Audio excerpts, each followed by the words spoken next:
کراچی بچاؤ تحریک نے سپریم کورٹ کراچی رجسٹری کے سامنے مظاہرہ کیا۔ عدالت عظمیٰ کے بینچ جو ایک ہفتے کے لیے کراچی آئی ہوئی ہے وہ متاثرین کے مطالبات سننے اور ان کو انصاف دے، اس حوالے سے یہ احتجاج رکھا گیا۔ متاثرین نے خطاب کرتے ہوئے کہا کہ اگر سپریم کورٹ ہمیں انصاف نہیں دے گی تو ہمارا احتجاج جاری رہے گا۔ 5 سال قبل 2020 کے تباہ کن بارشوں اور سیلاب کے بعد کراچی کو جو نقصان پہنچا اس کا گزشتہ سالوں کے دوران سارا ملبہ کچی آبادیوں پر ڈالا گیا جنہیں خط استحصال پر رکھا گیا تھا، لیکن 2025 میں کراچی کا دوبارہ ڈوبنا یہ بتاتا ہے کہ سیلاب حکومتی نااہلی اور کرپشن کی وجہ سے آتے ہیں اور غریبوں کے گھر محض منافع خوری کے لیے مسمار کیے گئے تھے۔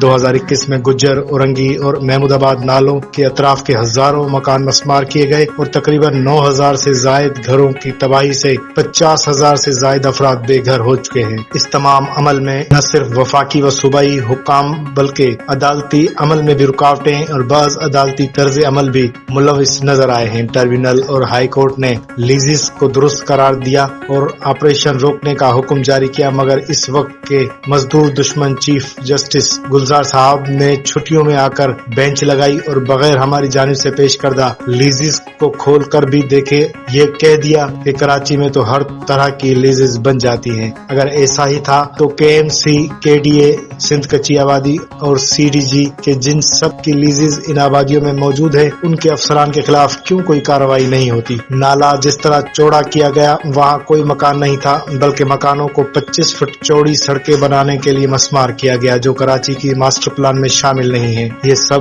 چند تعمیراتی کمپنیوں کے فائدے پہنچانے کے لیے کیا گیا جو پیسے کما کر ادھورا منصوبہ چھوڑ کر چلی بھی گئی۔ ہم یہ سمجھتے ہیں کہ غریبوں کو بے گھر کر کے کالے دھن کو کمانے اور سفید کرنے میں وفاقی و صوبائی حکومتیں ہی نہیں اس وقت کی عدالت عظمیٰ بھی شامل تھی۔ پاکستان میں ریاست کا ہر ستون مقتدر طبقات کے ساتھ ملا ہوا ہے اور عوام کو لوٹنے میں ملوث ہے۔ متاثرین نے مزید کہا کہ گجر نالے کے عوام کے بھرپور احتجاج اور ہمارے وکیل ایڈوکیٹ فیصل صدیقی کی آوشوں کی وجہ سے کم عدالت نے ان متاثرین کو دوبارہ آباد کرنے کا فیصلہ دیا اور جب تک انہیں آباد نہیں کیا جاتا انہیں کرایہ فراہم کرنے کا حکم جاری کیا گیا۔ ہم عدالت عظمیٰ سے التماس کرتے ہیں کہ وہ ان غریبوں کے مقدمات کو فوری ترجیح دیں اور محض سیاسی تاخیروں کا شکار نہ رہنے دیں۔ ہم عدالت کی بدنامی نہیں چاہیں گے مگر جب انصاف دائرے میں دب کر رہ جائے تو اقوام کا صبر ختم ہو جاتا ہے۔